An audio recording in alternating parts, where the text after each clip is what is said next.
उनके कई इंटरव्यू सामने आए हैं जिसमें वह बताते हैं कि अयोध्या में राम मंदिर के फैसले के पीछे क्या सोच थी। उन्होंने खुद कहा कि मस्जिद का निर्माण किसी मंदिर को तोड़कर हुआ था और कोर्ट ने इसे सुधारते हुए राम मंदिर बनाने की अनुमति दी। लेकिन सुप्रीम कोर्ट के फैसले में ऐसा कहीं लिखा नहीं है। कोर्ट ने साफ कहा है कि एएसआई ने कोई ऐसा सबूत नहीं दिया जिससे यह साबित हो सके कि मस्जिद किसी मंदिर को तोड़कर बनाई गई थी। कोर्ट के आदेश में कहा गया है कि 12वीं से 16वीं सदी के बीच उस जगह पर क्या हुआ इसका कोई प्रमाण नहीं है। चंद्रचूड़ के कार्यकाल में कुछ फैसले ऐसे भी हुए जिनसे देश में बहस हुई। ज्ञानवापी मस्जिद सर्वे का आदेश भी उन्हीं के कार्यकाल में दिया गया। इसके बाद संभल में दंगे हुए, 4 लोग मरे, केस दर्ज हुए। अदालत के आदेश और जमीन पर घटनाओं के बीच अंतर स्पष्ट है। सुप्रीम कोर्ट के जाने माने वकील प्रशांत भूषण ने भी कहा कि चंद्रचूड़ ने अपनी सांप्रदायिक मानसिकता के संकेत इंटरव्यू में दिए। उन्होंने बिना सबूत के 500 साल पुराने कथित मंदिर विध्वंस को मस्जिद निर्माण का कारण बताया। इतिहास उन्हें एक ऐसे चीफ जस्टिस के रूप में याद रखेगा जिनके फैसलों पर सवाल उठते रहे, जिन्होंने अपने हिंदूवादी दृष्टिकोण के कारण न्यायिक तटस्थता पर प्रभाव डाला। उन्होंने आम नागरिक के न्याय में विश्वास को ठगा। तो सवाल यही है, क्या न्यायपालिका को कभी भी अपने नागरिकों के विश्वास से ऊपर किसी राजनीतिक या धार्मिक सोच के अधीन होना चाहिए? और क्या ऐसे फैसले और बयान भविष्य में न्याय व्यवस्था पर असर नहीं डालेंगे? हम बात कर रहे हैं उस न्यायिक व्यवस्था की जिस पर आम आदमी का विश्वास सबसे ज्यादा होता है। सुप्रीम कोर्ट की कुर्सी पर बैठे व्यक्ति से हम उम्मीद करते हैं कि वह तटस्थता, विवेक और प्रमाण के आधार पर फैसले सुनाए। लेकिन डीवाई चंद्रचूड़ के हालिया बयानों ने यह सवाल खड़ा कर दिया है कि क्या कभी कभी व्यक्तिगत मान्यताएं और राजनीतिक दबाव न्याय को प्रभावित कर सकते हैं।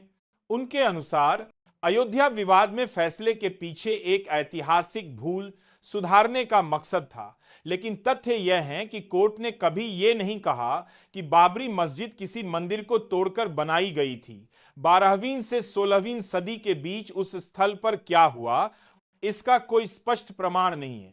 यह अंतर, जिसे आम नागरिक अक्सर समझ नहीं पाते, हमारे न्यायिक तंत्र की जटिलता और जिम्मेदारी को उजागर करता है। ज्ञानवापी मस्जिद सर्वे का आदेश भी इसी संदर्भ में आया। सर्वे के बाद जो सांप्रदायिक हिंसा हुई, 4 मुस्लिमों की जान गई, कई केस दर्ज हुए, उसका सीधा संबंध न्यायिक आदेशों के साथ नहीं है, परंतु न्यायिक फैसलों की व्याख्या और उनके क्रियान्वयन में समाज में गहरे प्रभाव पड़ते हैं। यहां एक और महत्वपूर्ण सवाल उठता है, सुप्रीम कोर्ट के पूर्व जज के तौर पर क्या व्यक्तिगत विश्वासों को सार्वजनिक बयानबाजी में प्राथमिकता देना न्यायपालिका के लिए उचित है?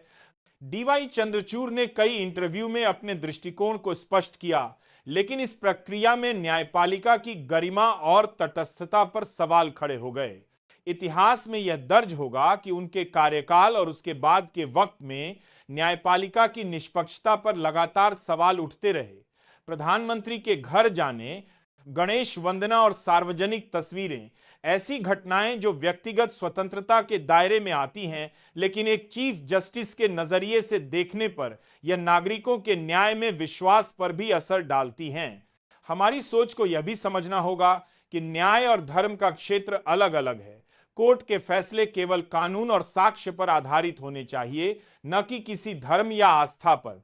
जब पूर्व चीफ जस्टिस इस संतुलन को प्रभावित करते हैं तो यह सिर्फ एक व्यक्ति की समस्या नहीं होती, बल्कि यह पूरी न्याय व्यवस्था की चुनौती बन जाती है। और यही वजह है कि आज हम सवाल कर रहे हैं, क्या सुप्रीम कोर्ट केवल न्यायिक निर्णयों का घर है या कभी कभी राजनीतिक और धार्मिक दबावों का भी रंग दिखाता है? क्या यह संभव है कि फैसले के पीछे न्याय के बजाय किसी विचारधारा की प्राथमिकता रही हो?